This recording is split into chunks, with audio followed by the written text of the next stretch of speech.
Hi, Karl Griggs from CPC Finance, and today I'm joined by Dave Parkin, MD of Lamberts Surveyors. Dave, if you'd like to introduce yourself, tell us a bit of your background. Good morning.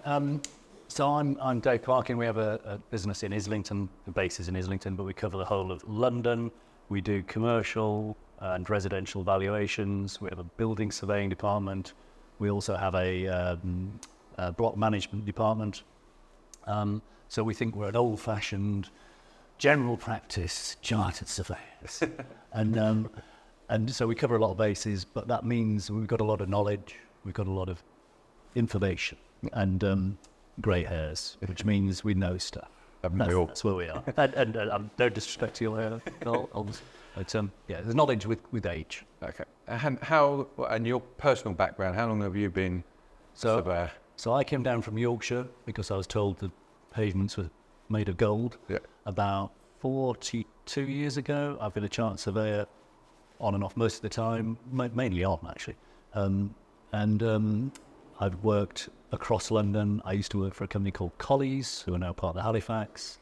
I stretched when I was a manager at Countrywide. And then for the last 22 years, I've been at Lamberts, and I'm now the MD of Lamberts. And particularly with the property market the last couple of years, how have you found the changes and the expectations of people?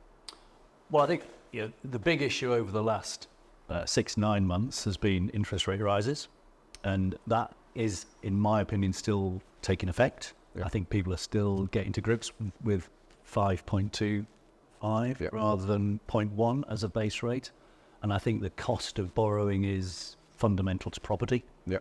If you can borrow at 2%, yippee. Whereas if you borrow at 7%, suddenly you need to find a lot more money to pay the bank. And that's, I think, the most fundamental difference over the last last 9 months, whatever, since Liz Truss. And on the flip side to that, how have you found the rentals? Well, the rentals, because of increased legislation, so landlords have to play by more rules, and interest rate rises, and a general lack of appetite for being a landlord. I think there's been a swing against it. Tax breaks have gone, etc., etc.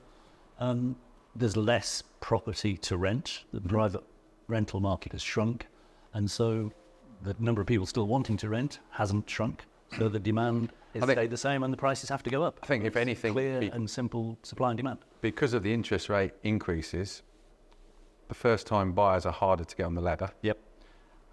Because they need bigger deposits, which therefore means these people still want to move out of mum and dad's house. Yep. So they look to rent. They're looking to rent as a step towards owning a property. So again, the demand for the rentals is there, but the properties aren't. Correct. Which leads on to another hot topic at the moment, with the changes now that everyone was expecting, that aren't expecting now in respect to the EPCs. Yep. And what do you think this effect will have with them not now requiring them? We were factoring that in. Yeah. In truth, all the climate change stuff, for the young people, I think it's essential.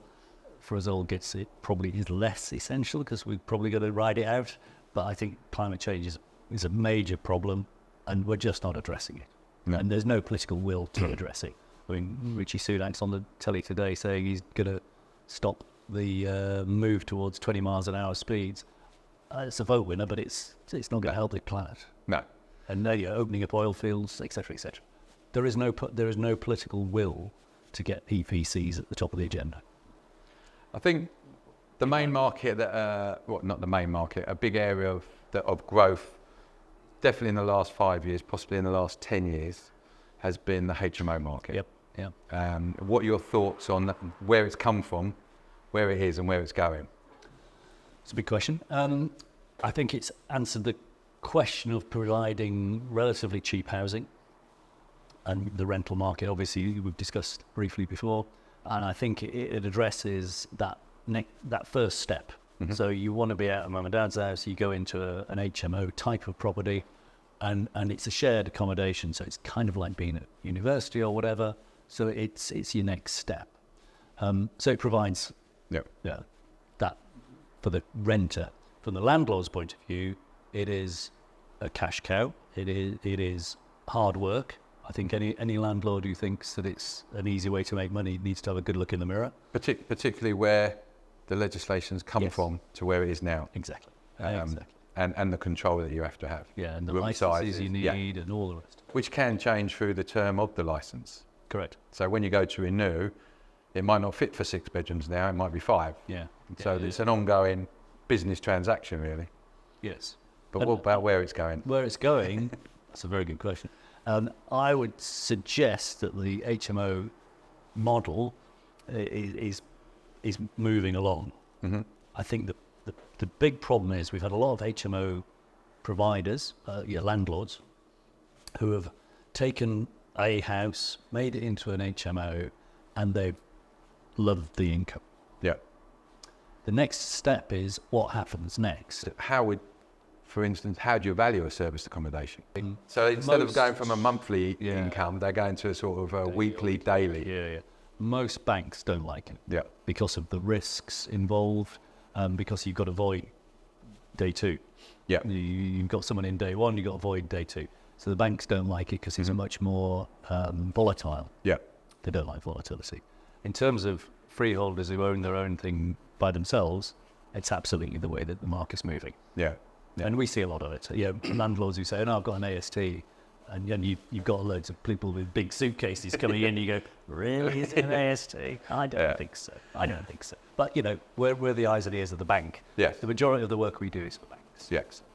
So with that in mind, one of the hardest things that we get is clients that have got HMOs and how they're going to be valued. How do you break that down? Okay, it's another big question. You're good at big questions, Karl. I'm loving it. So the definition of a big HMO is in planning terms is called a sui generis, which is a planning term which means of its own type or unique. So every one of those is unique and has to be looked at separately. Yep. There's no magic figures. There's no and normally this is above 6. Unless it's within a certain area. Yeah, those 6 bedrooms. Above 6. Yeah. So the above 6, sui generis is the planning term. They have to comply with different regulations. Below 6 is slightly different. I'll go down the above 6 for a minute. So sui generis, it's unique. From a valuer's point of view, we take it as being unique. So you have to look at the houses in the area that aren't HMOs. What is the sort of base figure for the house? You have to look at the rent and see if that's sustainable, and you have to then try and assess a yield, and the magic yield is, for a big HMO, is probably going to be something like 10%. That's where I sort of start. That's gross of the gross rent. Gross rate, because the evidence, we have to always work on comparable evidence, and the evidence is always gross rent. So that's one of the issues that we have with valuing these things. So you've got to look at it in what we call in the round, or the funnel of value, or whatever, however you want to perceive it. And they're not straightforward. No, they're not easy. See, and just on that point, which never ever used to be a problem until interest rate increases, the lenders lend against the net rent. Yes. Which, when it's multi-unit, when the interest rates are low, never a problem. The affordability has been met. Now with interest rates being higher. The margin of gross to net rent is more important than possibly the yield on the gross rent, because it's irrelevant to the affordability. Correct. Okay. So how do you judge what is deducted for management costs or net rent? Yeah, exactly. What we would say is, does the landlord pay all the bills? Mm-hmm. If they do, then clearly the rent has to be deducted for that. And then realistically, management is a bit of a finger in the air in terms of reality, because the guy who works for himself and has one HMO will say, I don't pay a manager, so I do it myself. I think what happens there, which is logical, is that their ultimate thing is, well, I run it myself, there are no management fees. They seem to forget that if they default on the loan and the bank or whoever takes back the property, they've got to manage it. So there is a management fee, whether you run it or not. Turn into the other area, which is below 6 bedrooms or without sui generis. How would you value a property, or define whether it's a bricks and mortar or commercial yield. Okay, we do both, take both into account again. Yep. We would be looking at the core value, the bricks and mortar value, if you like. If it's not an HMO, it's a house, is it worth whatever, say 500 grand, whatever? Then you say, but it's been adapted for use, which is where they put in ensuite shower rooms, they put in a little kitchenette, perhaps in each room, and perhaps a communal kitchen. Then that would be what we would call a proper HMO, six-room HMO. But there are also quite a lot of HMOs where it's just 4 bedrooms used by non-related tenants. Yeah. And once you get beyond 3 non-related tenants, it is satisfying the definition of an HMO. So you then have to go, well, it is an HMO, but actually it's just a house. Yeah. So you don't apply the yield. But on the ones where it's got an ensuite and it's got proper tenancies in place, then you perhaps have a look at it and go, well, okay, what's the rental income and what is the yield going to get you to? But you've always got to have that reference back to what's the bricks and mortar, what's it worth if it gets, worst case scenario, gets trashed, comes back to the market, what would happen? Very quick anecdote, I got involved in an expert case, it was up in Leeds, where a developer had bought a load of back-to-back houses for not very much, 100 grand or 150 grand, something like that, smacked them into sort of student accommodation, and then sold them on to investors. So his 100 grand had turned into 400 grand. And he'd sold 3 or 4 of them. But the valuer was sued on the grounds that obviously it's student accommodation in Leeds, it got trashed. And these guys were going, hang on, this isn't making us any money at all. But they were getting the 40 grand a year income from 4-bedroom HMOs from students. And so they thought that it was thought it looked like a good deal at 400 grand, straight 10% yield. Big problem they had was that the underlying value of the house was 100, 150. Yeah. And that's where the problem lay in terms of the bank getting their money out, because they then sued the valuer, who I was kind of acting on behalf of, but I was very peripheral to it. And the valuer was saying, yeah, but if they sold 3 or 4, I had my comps in line and it was all there.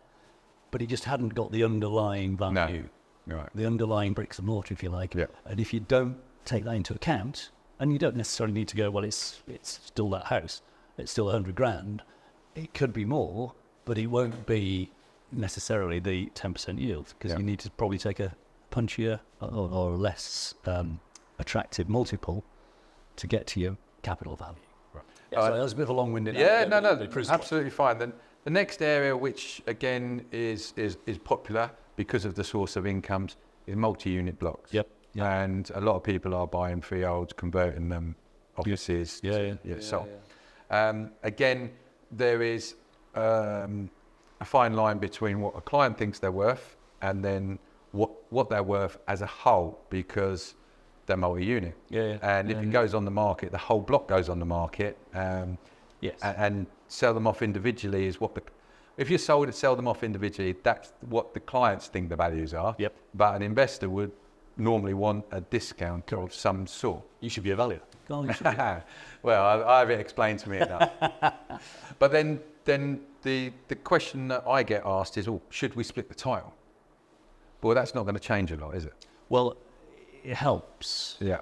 So if you've got just a straight freehold block and there's no leases in place, but they're flats. Yes. But they're knocked into flats, then there is a value which you'd go, okay, the aggregate value of the individual flats gets you to an X. But you're buying 4, 5, 10 flats, there must be some discount. Yes. It's like buying cans of beer. You pay a lot for one, you perhaps can get a slab for a load less per unit. What I was referring to is that obviously if you buy the block and then you've got to split the title, you can't split it yourself, you have to split it to another company and so on.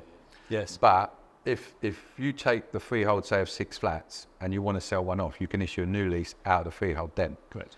So the actual person splitting the title, that if they own it, there wouldn't be a lot of benefit from them, because within your reports you still do as the gross value, the individual values. Yeah. So it tells you what the aggregate value would be. But the splitting of the title, apart from costing the client money, wouldn't really gain them. it shows a little bit of willing that Yeah. they've gone down a line of we might be able to sell these separately. Yeah. And that's always a good thing.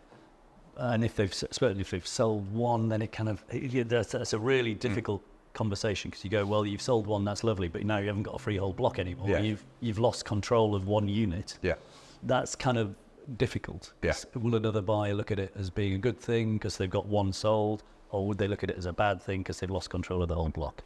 So it depends on the units. Again, everyone's different. Yeah. Everyone's different. But the base rule is, if they are separate and they have got planning permission and everything else in place, then you have to look at the individual unit value. Mm-hmm.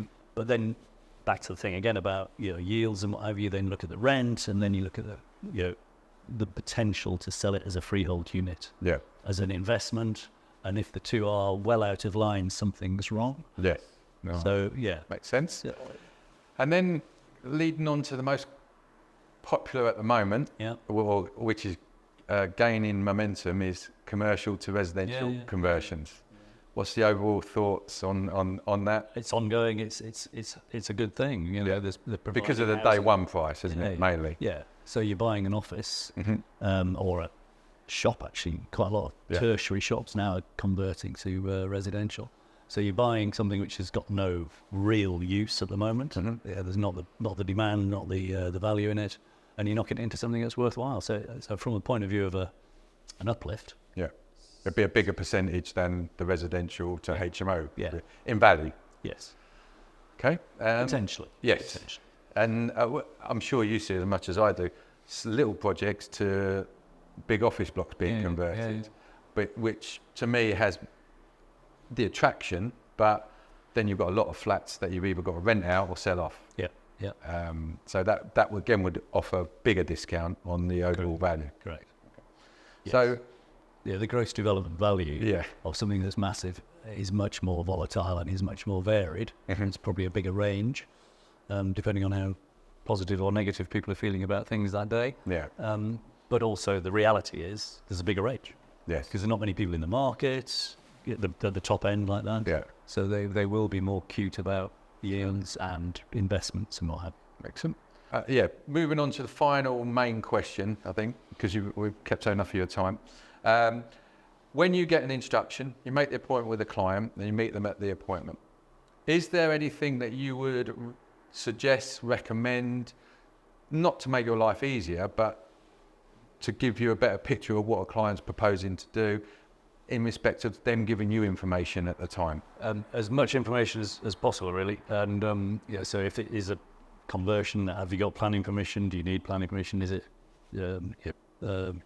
in requirement of anything more than just building regulations? And what do you propose doing? As much of a picture as possible. Yeah. And then we can be more realistic. I have to say, bring the truth, Yeah. because I'll find out. Yeah. I know what people don't seem to think is that you value it sort of at the start of the journey. Yeah. And then when it gets to the legals completion stage, the lenders refer a lot back to you saying, well, this is actually what we not found out, but this is what's come to light. And that can change the figures, boundaries and stuff like that. Yeah, and things like if it is a done up property, HMO license and fire risk assessment and all that sort of stuff. Proof of the rents they're receiving. Rents, all that's good. All that's good. Okay. Because we asked for it anyway. Yeah. So it doesn't. It's not like I'm just going to go. Oh yeah, whatever you say goes. Because I'm checking. Because I see both sides of it. Yeah. I see clients that, as well as giving you all the information, they send it all to me. I get the others that when we get a valuation back and they say, I'm not happy with the figures, I said, well, what information did you give as comparable? Oh, I didn't do anything. Yeah. And well, that's probably why you're surprised at what you've got back. Yeah. And if you can't make the effort. And an opinion of value actually is quite useful. Yeah. It makes you realise where the client is aiming, let's say that way. Whether we get anywhere near that target is I understand that. But it's if you say to somebody, well, what rent you're achieving, I'll have to look when I get back. It's like they can't be bothered anyway. So exactly, and it kind of they're not putting the effort in. Well, and it kind of makes you question it a bit more. Yeah. Whereas somebody who's a bit sharper, knows the answers, it gives you that sort of bit of confidence. Yeah. There is one more thing. Go for it. Sorry, which is it does affect valuations. But it's the difference where people's opinion on, I've got a HMO licence, but have you got the right planning? Yeah. And it's like, people don't understand they're two completely Exactly. separate things. Two different departments within the same council. That don't talk to each other. And indeed, sometimes people say, well, of course the council know about this property because I've got council tenants. Yeah. But that doesn't matter. That doesn't. Yeah. That's a third department that don't talk to they each don't other. talk to anybody. Yeah, Yeah. Exactly. They're just putting people in there. And do you find that frustrating, or do you, it's a lack of understanding? It's like it's a little bit of lack of knowledge, and it's only frustrating when people go, but I've got this, Yeah. and they don't realise that actually it doesn't matter. No. Because you don't necessarily have planning permission just because you've got a license. Yeah. They just vice versa. don't have any conversation together, do they? No. No. And That's it's right. two different, as you say, two different departments. Never. But if they have got it, if they've got the planning, they've got the license, they've got ASTs, they've got all the certificate, that's Makes what my- they should be giving you. That makes my life a lot easier. Yeah. And you know, at the end of the day, I'm a busy fella. That's it. Well, I won't keep you any longer. No, that's good. That's been really good. I'm sure that the audience will get some gems of information which will help. Hopefully. And then also, more importantly, from my side, a better understanding of when reports come back and why on the figures. Because not everyone's happy with their report. I imagine so. But some are, some aren't. So thank you very much for your time. That's Dave Parkin of Lamberts Surveyors. Watch out for the podcasts, which will be released on all social outlets.